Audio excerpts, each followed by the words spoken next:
और ईरान ने इजराइल पर बैलिस्टिक मिसाइलें दागी हैं। तेल अवीव के आसमान में दिखी ईरानी मिसाइल।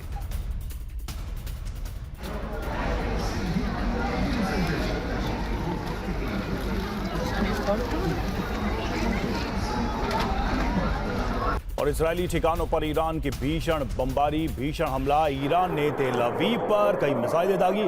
तेल अवीव में बजे अलर्ट सायरन। और बगदाद में अमेरिकी ठिकाने पर ड्रोन हमला। एयरपोर्ट के पास अमेरिकी राजनयिक केंद्र पर हमला। ईरानी प्रॉक्सी ने अमेरिकी ठिकाने पर अटैक।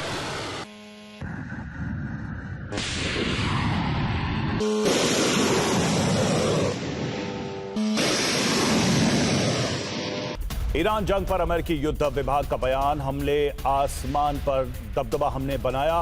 हमारे हमलों से ईरान में जबरदस्त तबाही।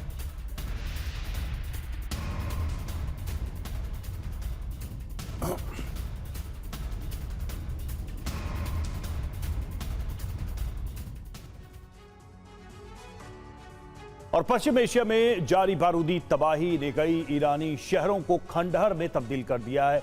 लेकिन न तो ईरान झुकने को तैयार है, न ही अमेरिका और इजराइल की मुश्किलें कम होने दे रहा है।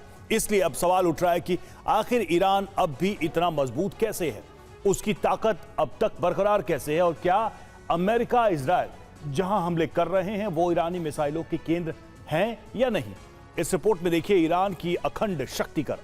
दहल गया ईरान, दहल गया तेहरान, धधकने लगा इस्फहान। बुनियादी ढांचे पर प्रहार, ईरानी सेना लाचार, जिसका प्रमाण है ट्रंप का पोस्ट, जिसमें उन्होंने कहा है कि ईरान के लिए आज का दिन बहुत अहम। हमारी सेना ने कई लक्ष्यों को नष्ट कर दिया। ईरान की ताकत यूएस करना चाहता है नष्ट, जिसका प्रमाण वॉशिंगटन पोस्ट की रिपोर्ट देती है। दावा है कि अमेरिका ने ईरान की 4 प्रमुख बैलिस्टिक मिसाइल निर्माण यूनिट को नष्ट किया है, 29 मिसाइल लॉन्च पैड को तबाह किया है। वहीं ISROR CTP का दावा है कि ईरान के 20 से ज्यादा मिसाइल अड्डे तबाह हो चुके हैं। ईरान की अभेद्य रणनीति, यूएस नहीं बदल पाया स्थिति, जिसका खुलासा ज़ेलेंस्की ने किया है। उनका दावा है कि पश्चिमी एशिया में अमेरिका को घेरने के लिए रूस ईरान को हमले करने में मदद कर रहा है। हालांकि ईरान में जारी भर्ती कार्यक्रम आंतरिक हालात खराब होने की भी पुष्टि करते हैं, लेकिन इससे यह भी संकेत मिलते हैं कि ईरान भले ही जल रहा है लेकिन सरेंडर नहीं करेगा। और युद्ध में अब हूती की एंट्री हो चुकी है। हूती ने इजराइल पर हमले किए हैं। इजराइल के दक्षिण शहर बीर शेवा पर बैलिस्टिक मिसाइलें और ड्रोन बरसाए गए। हूती प्रवक्ता याहिया सारी ने कहा है कि जंग तब तक जारी रहेगी जब तक इजराइल और अमेरिका ईरान पर हमले रोक नहीं देते। यही वो 2 चेक पॉइंट हैं जिनके ब्लॉक होने का असर अमेरिका और इजराइल पर भी पड़ना तय।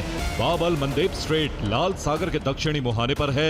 ये 10 से 12% वैश्विक समुद्री व्यापार का रास्ता है। रोजाना लगभग 8.8 मिलियन बैरल कच्चा और रिफाइंड तेल यहां से गुजरता है। यूरोप एशिया के बीच कंटेनर शिपिंग का बड़ा हिस्सा इसी रूट से होकर गुजरता है। अगर हूती ने इसे बंद किया तो ज्यादातर जहाजों को केप ऑफ गुड होप से घूमकर जाना पड़ेगा।